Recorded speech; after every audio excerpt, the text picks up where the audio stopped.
لیکن انہوں نے لوگوں کو دھوکے میں رکھا دین کے معاملے میں، اور کس وجہ سے؟ ماکان یفترون، ان باتوں نے جو وہ خود گھڑا کرتے تھے۔ افترا کہتے ہیں جھوٹی بات گھڑنا، تہمت لگانا، یعنی جو چیز ریئل نہیں ہے اس کو ریئل بتانا، ٹھیک ہے؟ تو یہ عذاب چند دنوں تک چھونے کا یہ کوئی مسئلہ تورات میں نہیں تھا، انہوں نے اپنے دل سے بنا لیا تھا، یہ ان کی بدعت تھی، اپنی طرف سے بنا کے جو ہے افترا باندھ دیا اللہ پر کہ اللہ تعالیٰ ایسا کرنے والا ہے، حالانکہ اللہ نے تو کوئی وعدہ نہیں کیا تھا اس طرح۔ وغرہم، غرہ کا معنی دھوکے میں رکھنا، وغرہم فی دینہم، اور انہیں دھوکے میں رکھا ان کے دین کے معاملے میں، ما کانوا یفترون، ان باتوں نے جو وہ خود کھڑا کرتے تھے، ٹھیک ہے؟ یہ ان میں سے ایک بات تھی جو ابھی گزری، ایسی کئی باتیں انہوں نے گھڑ لی تھی یہود نے اپنی جانب سے۔ ایک مثال سامنے دے دی گئی کہ وہ کہتے تھے کہ 40 دن سے زیادہ ہم پر عذاب نہیں ہوگا۔ فَكَيْفَ إِذَا جَمَعْنَاهُمْ لِيَوْمٍ لَا رَيْبَ فِيهِ وَوُفِّيَتْ كُلُّ نَفْسٍ مَا كَسَبَتْ، تو فَكَيْفَ یعنی پھر کیسا ہوگا، یعنی ان کا حال کیسا ہوگا، اذا جمعناہم لیوم، کہ جب ہم ان سب کو جمع کریں گے، لا ریب فیہ، اس دن کے جس دن کے آنے میں کوئی شک نہیں، یعنی کہ یوم القیامہ، ووفیت، اور بھرپور دیا جائے گا، کل نفس، ہر جان کو، ما کسبت، یعنی جو اہل کتاب ہیں اور غیر ہیں ان تمام کو جو ہے ان کے اعمال کا، چاہے وہ خیر ہوں یا شر ہوں، پورا پورا بدلہ دیا جائے گا، ٹھیک ہے؟ وَهُمْ لَا يُظْلَمُونَ، اور ان لوگوں پر بالکل بھی ظلم نہیں کیا جائے گا، بِنَقْصِ حَسَنَةٍ، یعنی نیکیاں ہیں تو اس میں کمی نہیں کی جائے گی، وَزِيَادَةِ سَيِّئَةٍ، اور گناہ ہے تو اس میں بھی زیادتی نہیں کی جائے گی۔ اب اگلی آیت جو آ رہی ہے یہ اس کی شان نزول یہ ہے کہ حضور علیہ السلام نے مؤمنین سے یہ مؤمنین کو سے وعدہ کیا، یہ فرمایا کہ اللہ تعالی فارس اور روم کی سلطنتیں جو ہیں مسلمانوں کے قبضے میں دے دے گا، یعنی مسلمان فاتح فارس و روم بنیں گے۔ یہ فارس پرشیا اور رومن جو کنٹریز تھے، یہ دو بڑے سپر پاور کنٹریز تھے اس زمانے کے۔ تو حضور علیہ السلام نے فرمایا کہ مسلمان جو ہے حکومت کریں گے فارس اور روم پر، یعنی یہ دونوں ملک فتح ہوں گے۔ تو جب یہ بشارت دی، جب یہ وعدہ فرمایا، تو ان میں کے جو منافقین تھے وہ کہنے لگے کہ یہ تو بعید از قیاس ہے، یعنی یہ ہم اس کو امیجن بھی نہیں کر سکتے کہ ایسا ہوگا، ہے نا؟ کیونکہ وہ سمجھتے تھے کہ یہ اس زمانے کی سپر پاورز ہے، اور یہ مسلمان مٹھی بھر، انہیں کہاں سے اتنی بڑی سلطنتیں حاصل ہوں گی اور یہ لوگ اس کا کیسے مقابلہ کریں گے، ٹھیک ہے؟ یعنی وہ ماننے سے انکار کر دیا، ٹھیک ہے؟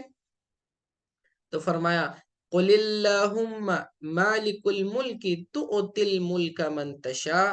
تو اللہ رب العزت نے جواباً فرمایا، اے حبیب صلی اللہ علیہ وسلم آپ فرما دیجئے کہ اے اللہ، قل اللہم، آپ فرما دے، مالک الملک، اے اللہ تو ہی تمام چیزوں کا مالک ہے، مالک الملک یعنی اصل بادشاہی تو تیری بادشاہی ہے، تو اتل ملک کا منتشا، اور بادشاہی عطا کرتا ہے جسے چاہے، ٹھیک ہے؟ بادشاہی، سلطنت، مالک الملک، اللہ تعالیٰ سلطنت کا مالک ہے، تو تل ملک کا منتشا، اور جسے چاہتا ہے سلطنت عطا کرتا ہے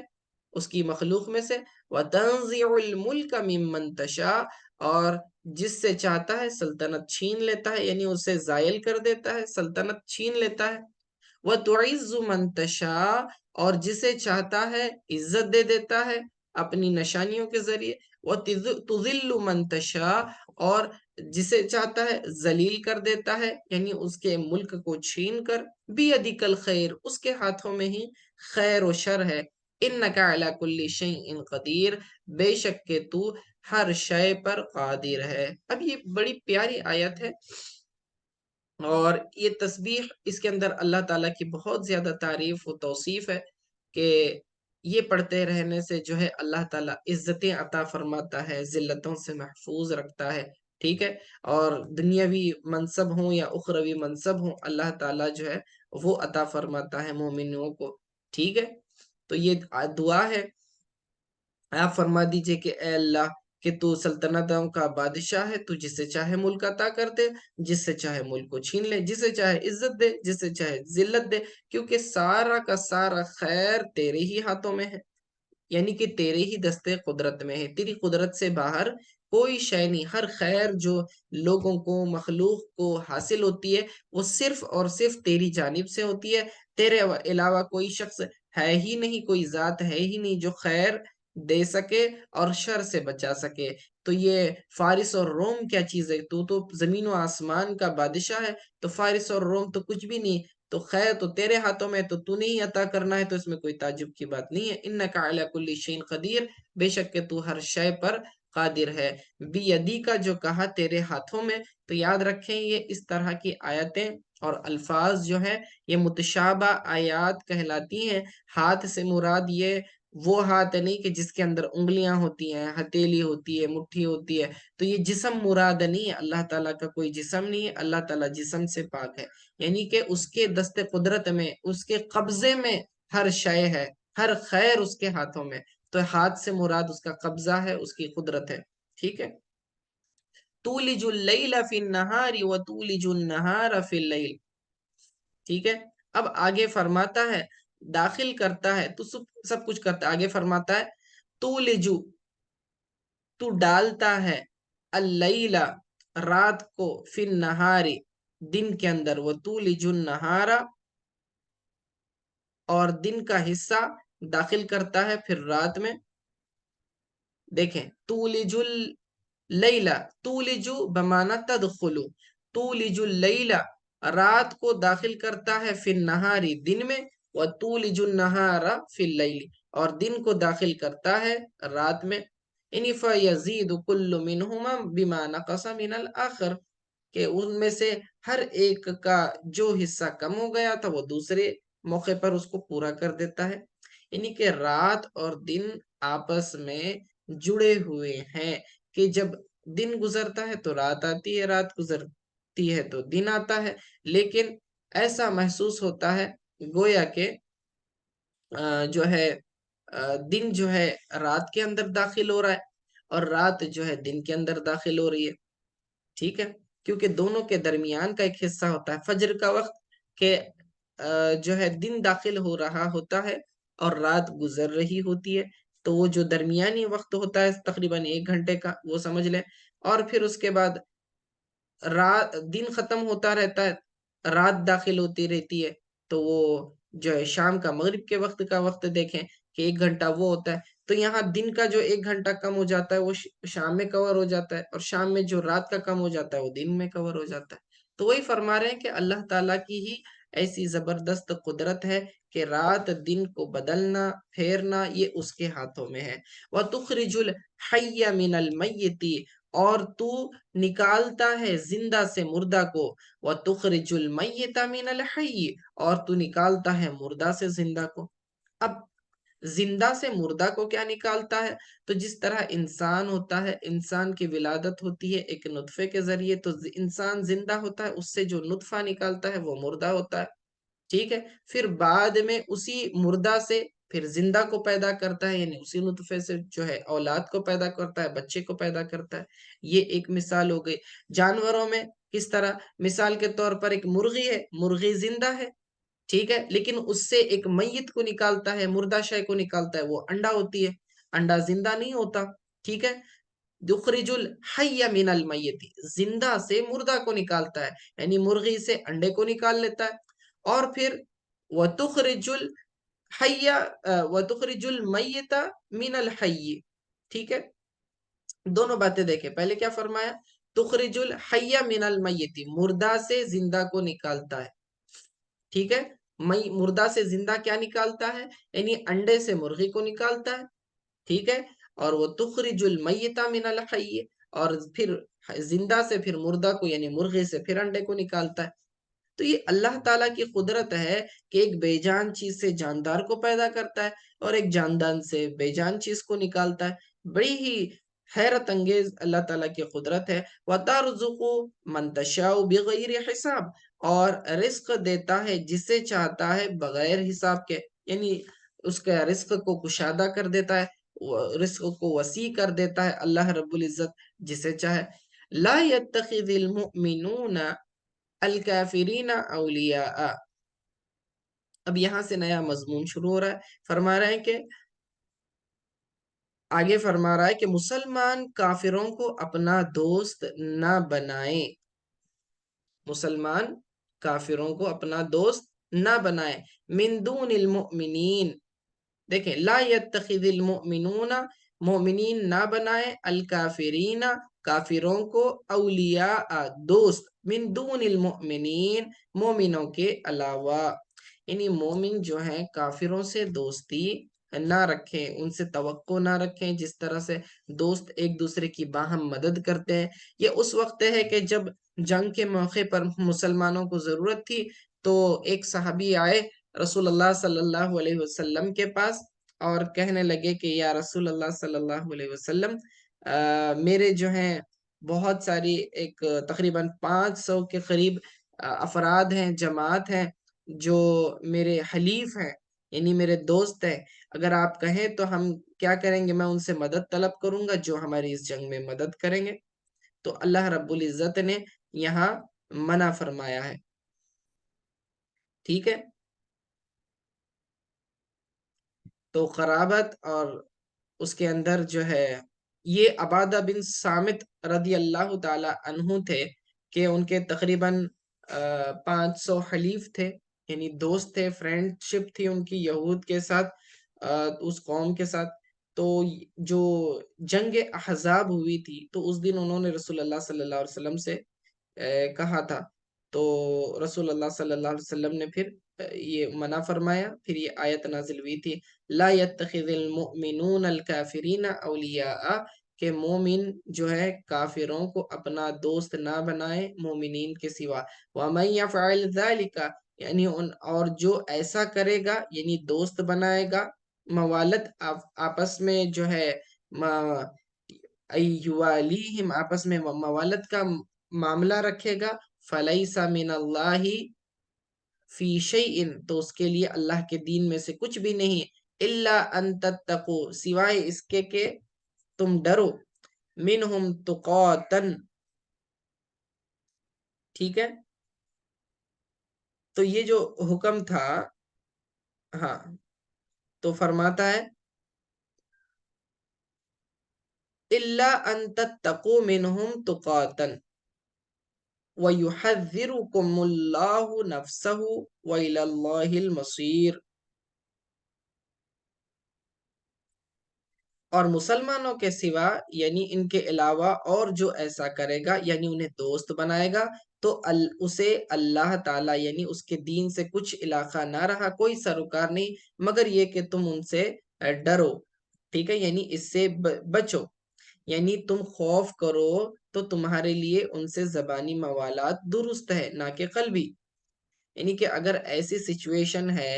اتنی کریٹیکل سچویشن ہے کہ اگر تم ظاہری تعلقات بنائے نہیں رکھو گے تو امن و امان خراب ہو جائے گا اور ان کی طرف سے اذیت ہوگی، تو ظاہری دوستی تم زبانی دوستی رکھ سکتے ہو لیکن قلبی محبت ان کے ساتھ نہیں رکھ سکتے۔ یہ حکم اسلامی شان و شوکت سے پہلے تھا، اور اب یہ حکم اس شہر میں جاری ہوگا جہاں مسلمان قوی نہ ہو، یعنی مسلمان مائنورٹیز میں ہوں اور نان مسلمز کا زیادہ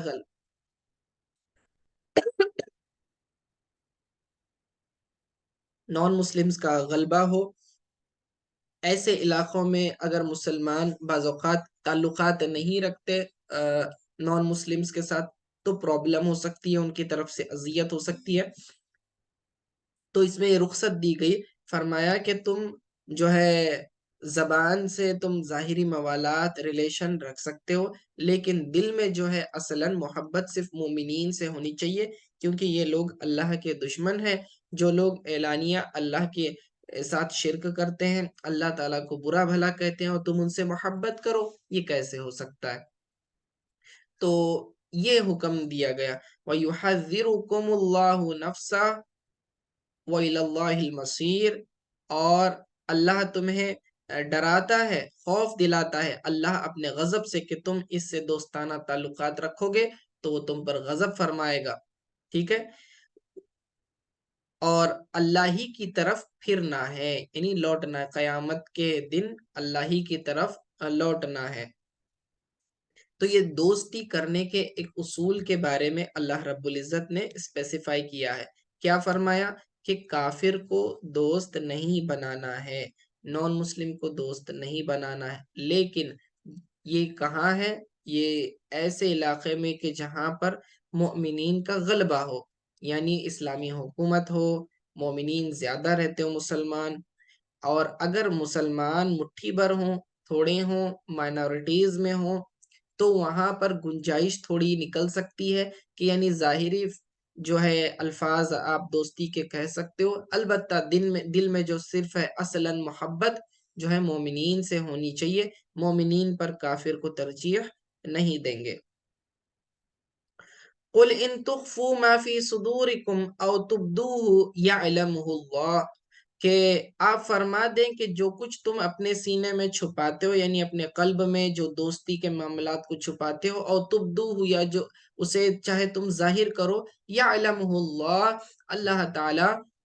اسے جانتا ہے، وَيَعْلَمُ مَا فِي السَّمَاوَاتِ وَمَا فِي الْأَرْضِ، اور وہی ذات ہے جو جانتی ہے جو کچھ آسمانوں میں ہے اور زمین میں ہے، واللہ علی کل شیء قدیر، اور اللہ تعالیٰ ہر شے پر قادر ہے۔ اللہ تعالیٰ کی قدرت بڑی وسیع ہے، اس سے کوئی شے چھپی ہوئی نہیں ہے۔ جو ذات زمین و آسمان کے سارے راز جانتی ہے، وہ تمہارے سینے کے راز کو کیسے نہیں جانے گا؟ بالکل وہ جانتا ہے، تمہارے سینے کی باتوں کو بھی جانتا ہے، چاہے تم اسے چھپاؤ یا نہ چھپاؤ، اللہ کے لیے دونوں برابر ہیں، یعنی کہ پھر وہ جو ہے اس کی گرفت فرمائے گا اگر چاہے تو، یعنی اس پر عذاب دے گا۔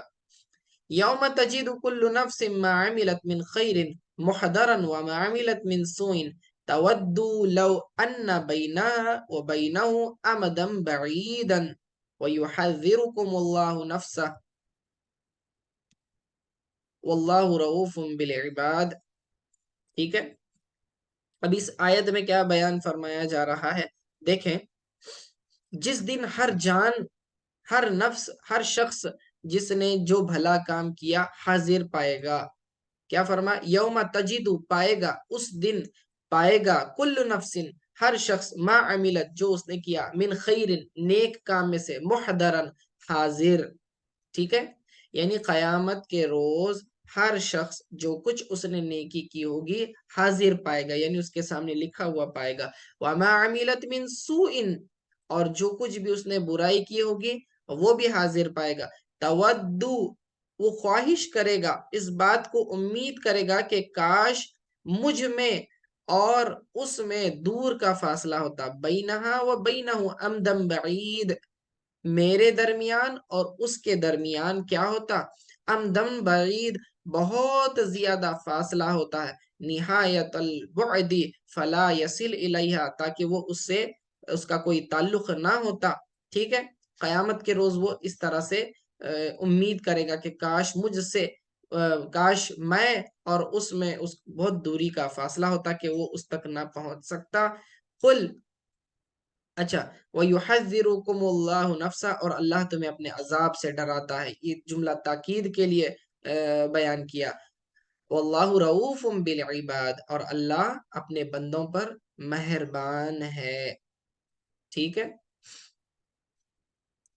تو دنیا میں جو آدمی دوستی کرتا ہے کل قیامت میں یہ معاملہ دیکھ لے گا، اور جب وہاں آئے گا تو وہ اس بات کو پھر محسوس کرے گا، امید کرے گا کہ کاش جو ہے مجھ میں اور اس میں بہت دوری ہوتی، نہ میں اس سے ملتا، نہ وہ مجھ سے ملتا، نہ وہ جو گناہ میں نے کیے نہ میں اس گناہ تک پہنچ پاتا، نہ وہ گناہ مجھ تک پہنچ پاتے۔ تو اس دن قیامت کے روز اسے پچھتاوا ہوگا۔ تو ایسا نہ ہو تو اللہ تعالیٰ فرماتا یحذرکم اللہ نفسا، اللہ پہلے ہی تمہیں ایڈوانس میں کیا کرتا ہے، ڈراتا ہے اپنے عذاب سے۔ واللہ رؤوف بالعباد، اور اللہ تعالیٰ اپنے بندوں پر مہربان ہے، کہ اس نے اتنی بڑی مہربانی کی، وہ جانتا ہے کہ تم کیا کر سکتے ہو اور کیا نہیں کر سکتے، تو تمہاری مجبوریوں کو بھی جانتا ہے، تو جہاں مجبوری ہے تو اللہ نے رخصت بھی دی ہے۔ اور اللہ تعالیٰ کا یہ اللہ مہربان اس طرح سے بھی ہے کہ اس نے آلریڈی ایڈوانس میں آگاہ کر دیا، بتا دیا کہ یہ چیزوں پر عذاب ہو سکتا ہے، تو اس سے بچنا چاہیے۔ ٹھیک ہے، تو یہ اللہ تعالیٰ کا کرم ہے، اور بندوں پر اللہ تعالیٰ مہربان ہے، تو اس نے اپنی مہربانی کو یوں ظاہر کیا۔ اللہ تعالیٰ سے دعا ہے کہ اللہ تعالیٰ ہم پر اپنی مہربانی مزید فرمائے اور ہماری خطاؤں سے درگزر فرمائے۔ وصلی اللہ تعالی علی خیر خلق محمد وآلہ وصحبہ اجمعین برحمتک یا ارحم الراحمین۔